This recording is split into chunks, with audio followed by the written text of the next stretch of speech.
Okay guys, neat little trick here, just a short video.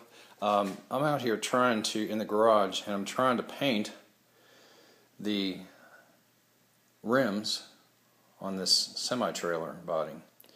And what I've got there are two notebook reinforcement rings. Back in the day when we all used 3-ring notebooks, these are the little adhesive circles that you use to reinforce your paper so that they wouldn't tear out. And the holes in there are just about the same size as the rims on a trailer. So I'm going to spray these and see how it turns out, and we'll take a look. So a couple of projects I'm working on here tonight. Let me set this up here. This is that trailer with those wheels painted.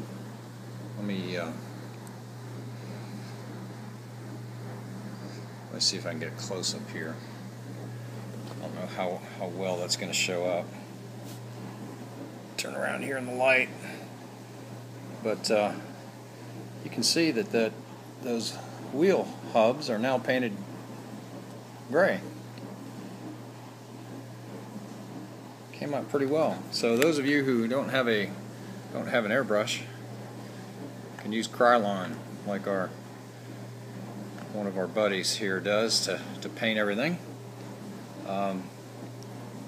Get that in the light, but I don't know if that's in focus. But anyway, I just thought of that the other day. Thought that might work. So anyway, just a quick way to paint the rims on your trailers. I do have an airbrush now, but I just haven't gotten around to hooking it up yet. What I'm working on here tonight, I purchased this little lumber load. It's either made for inside a gondola or a flat car, but I'm going to put it inside this Seaboard Coastline boxcar. It has the doors open on this one, as you can see, and I am really kind of liking the idea of having a fairly large lumber mill building supply operation. So I thought this would just be a neat little addition to sit along the side. But I painted the floor of the boxcar gray, and I am going to mount this load on there, and once we get the floor back in the boxcar, we'll be able to see that lumber load sitting at my lumber yard. So I'll take a minute and get this back together, and we'll see what it looks like. Alright, so there's the load mounted on the floor of the boxcar. Use some CA adhesive here. I don't know how many of you guys live next to Everything's a Dollar Store or one of those Dollar Trees or whatever, but they have this, it's called Future Glue, and it comes in a pack of 3, and it's $1, and it works really well. It's regular old CA adhesive, and so that's just another holdover from my days on a budget. So let me get this assembled and we'll take a look at it inside. While I had the weight out, I went ahead and painted this. It's an Athearn Blue Box model, and it was pretty well rusted, so I've got a flat coat of gray primer on here. Painted both sides of the weight, so I'm going to go ahead and just put the undercarriage on here.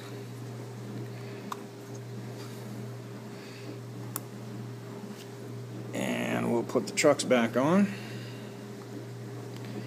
And I'm going to put the camera down until I do this. Alright, so here's a shot of the car reassembled with the lumber load inside. Looks pretty good. I'm not so sure how much actual movement this car is going to see. It may just be sitting on a siding at my lumber yard most of the time. But I think it came out pretty well. With the floor is painted gray in there, so it looks pretty good. This Pacific Fruit Express is a car that I just acquired along with this one. Got them both on eBay for I think it was $10 for both cars. I really wanted this one because it had the opening doors. Didn't really care so much about this one, but since I have it, that's good. Anyway, here's a shot of the trailer with those hubs painted, and that came out pretty darn well for just sticking a notebook reinforcing ring on there. You know, obviously this is HO, so you know that works well for that. I don't know how well it would. Obviously, it's not going to work at all for end scale or end gauge, but I'm pretty happy with that. So I've got a lot of these Athearn trailers that, and I know I've talked about this before. You know, the guy got flooded out in his basement, and so all the Athearns, at least the ones that I've got, don't have painted hubs. Some of the Concord trailers that I have silver painted hubs. Some are red. You know, so that's it's nice just to be able to get something in there rather than black. I did hit the undercarriage a little bit with my spray paint. Obviously, when I do this, I'll go ahead and you know, mask all that off and paint it black. And I got some on the tires, but anyway, just a test. You know, I'll go ahead and redo this one. But the notebook reinforcement rings, got those at Walmart. I think it was like $2.49 or $2.59, something like that, for a package of, gosh, I don't know. There's probably 200 in there, so that'll last me a while. But anyway, let me know what you think. I'm gonna move away here for a second and come back and talk about track plans. So what we're looking at here is a layout of the train room, or a layout that's going to be in the train room. But anyway, what I was trying to do was just you know, create a track plan, and we're looking at the train room here. Obviously the long wall is left to right and the short wall is bottom to top here, and the I'm not sure how well it's showing up in color here, but this line here, this blue line, is the outline of the benchwork. This darker line here is the door into the train room from the stairway. So as you enter the room, this is how that layout will look. So to make a long story short, the squares represent a square foot. The room is 9.5 wide left to right, and it's 14 feet long top to bottom now in this shot.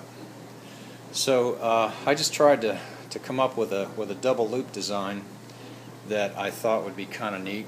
I've got a couple of places where it crosses here, top and bottom. Obviously where it crosses this door into the room and this door here, which is the one that goes to the attic. Here I'll have lift-out bridges, and over here what I'm thinking about is making a module that would go from here to here. It would be 3 feet long, and just put that on casters and lock it in to that position between this table, which would end here, and this table, which would end here.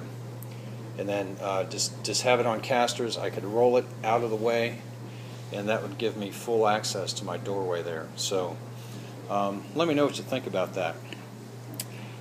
So anyway, after spending a while trying to draw this out, you know, with the yard down at this end, my intermodal yard, some staging tracks and so forth, I really wasn't too pleased with this. I'm not really very good at conceptualizing track plans, so what I did is I found this plan in Model Railroader. It's called the Red Rock Northern. I don't know how many of you have seen this. It was in the June 2007 edition. I actually found it in the track plan database. And the way that I would orient this in the room would be this way.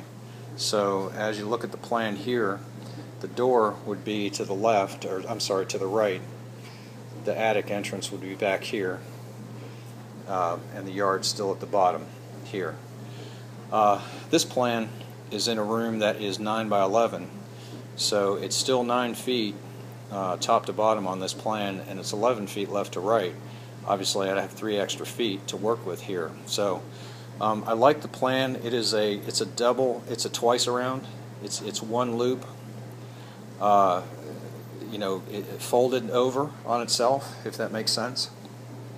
And what I have marked in red is the actual main line on this plan.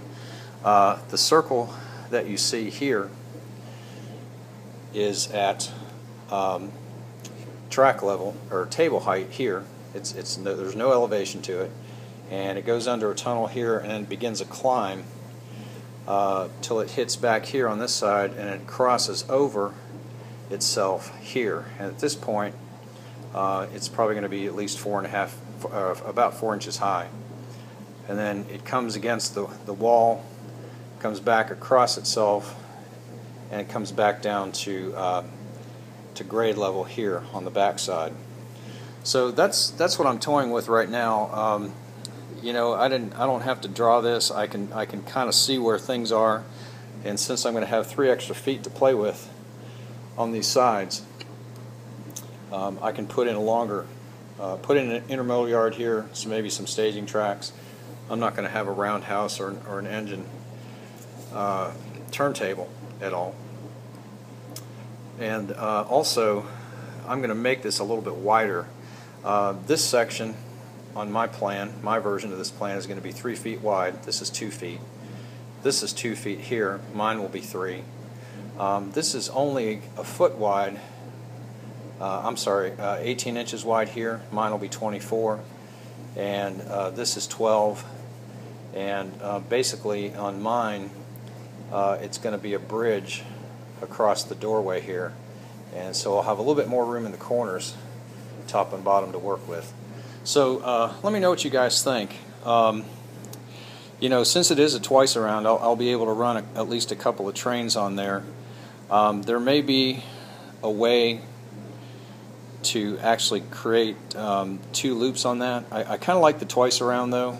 You know, it just makes one train look like it's traveling a lot further, which actually it is. So I would have a mainline run, I guess. Let's see, I've got 18 and 28. That's what, 46 feet times 2. So pretty close. I guess what is that? 92 feet of mainline run. Just kind of, you know, ballparking it. So that's a pretty good run for a train. So that's my plan. But anyway, let me know what you think. I'll probably have another update towards the end of the week, and so hope to see you soon. Appreciate all your comments, the new subscribers. You know, we're getting into the fall now, so hopefully train building is on the horizon. So take care, everyone. Talk to you soon.